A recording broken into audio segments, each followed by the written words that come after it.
ভাইয়ারা না করো না, ভাবিরে মারতাছে অনেক। মারুক, তোরা তো পোড়াই কে? আচ্ছা দেখি তোর কতটুকু মারছে। কই মারে নাই তো। আপনি এখনো রাগ করে আছেন? তুই আমার সাথে কথা বলবি না। আচ্ছা কমো না। তোর মতো মায়ের লগে আমি সঠিক করবো। তুই কালকে চলে যাবি, যা।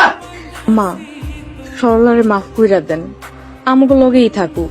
ও মা, ভাবি এখন থেকে তোমার সব কথা শুনবো। না, এইরকম বেহায়াবো আমি বাড়িতে রাখুন না। সরলা, জামা কাপড় চোপড় নিয়ে আয়। ভাবি, ও ভাবি, আমারে কর না, আমার যাইতে মন চাইতেছে না। এখন বাড়িতে যাই, বাপে ভালো করে শিক্ষা দিক। বিয়া দেওয়ার আগে ভালো করে শিখাইতে হয় স্বামী কি জিনিস, সংসার কি জিনিস। আমারে মাফ করে দেন। না, তোর কোনো মাপ নাই, এখানে চলে যা।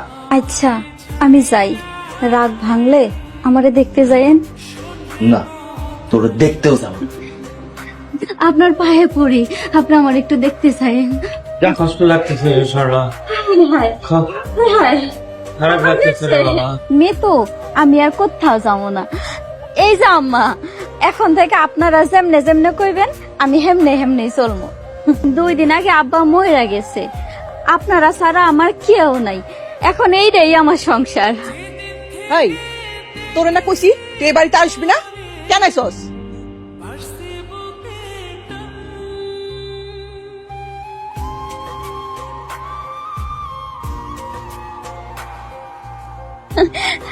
উনি কে? ওনারে তো চিনলাম না। সরলা, সরলা রে,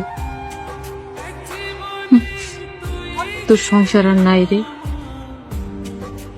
সব শেষ হয়ে গেছে। পরবর্তী পর্ব আসছে খুব শীঘ্রই। ভাবি তুমি এত ভালো কেন? কে কইছে ভালো? ভালো হইলে তো সংসারই করতাম।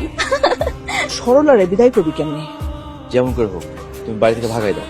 তুমি আমার মাফ করে দিও মা। দাড়ি পাল্লা তো নাই, বাপা মাপি কেমনে করুন? একটা কাম দিচ্ছি, এটা তোমরা করতে পারতাছো না, কোন ভরসা মেয়ে দেখতে থাকো।